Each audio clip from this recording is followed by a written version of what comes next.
When we talk about action, what we're really talking about is how a rod bends. It's usually described in terms of extra fast, fast, medium, slow.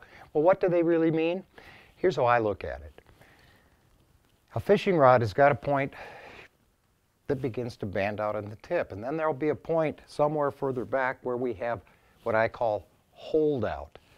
The greater amount of holdout we have, the faster the rod stops bending at any given point forward. How does that translate? Well, if I'm trying to cast a lure, it has to do with the kind of the trajectory. Check out this illustration. Here it's stopped in a dead cast, and you can see as I'm turning this thing over, the tip has compressed so that it's almost parallel with the butt. When this thing unloads, it's going to really zing it at a very high rate of speed. Now, if that rod bent instead of this way when it was unloading, if it was flatter like so, it would throw a higher arc and it would not achieve its acceleration quite as rapidly. Acceleration comes into play in controlling a bait caster so you don't get backlashes. In the case of a spinning rod, it doesn't make any difference at all. Now, the other side of action has got to do with the way the rod bends when you're pulling on something. Most of the time in any kind of a demonstration, we have to use a static model where I'm hanging a rod and letting weight fall on it.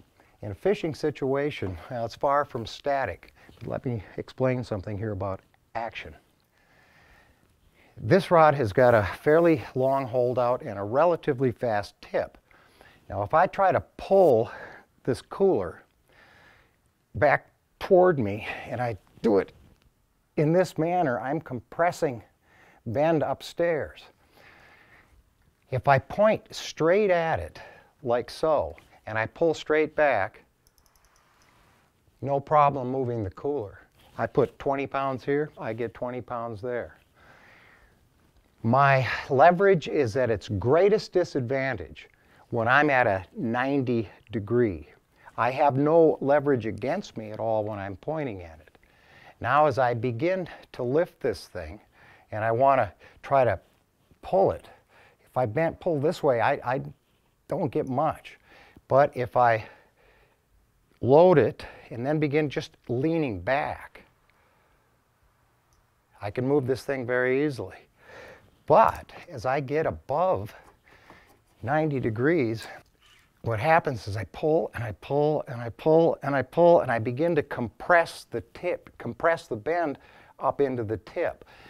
With a real fast holdout point and a fast tip, you start doing that and you're going to get breakage, especially if you have high performance fibers, high performance graphite fibers that won't bend as far before they reach their load limit. And this is what's called high sticking. And when you start bending like so and pointing the butt at the tip, you compress that bend. Now, if your fighting style is that's how you like to do it, what you need to do is stiffen up the tip so that bend happens further back in the rod. So the key is understanding what the compromises are between holdout and tip strength.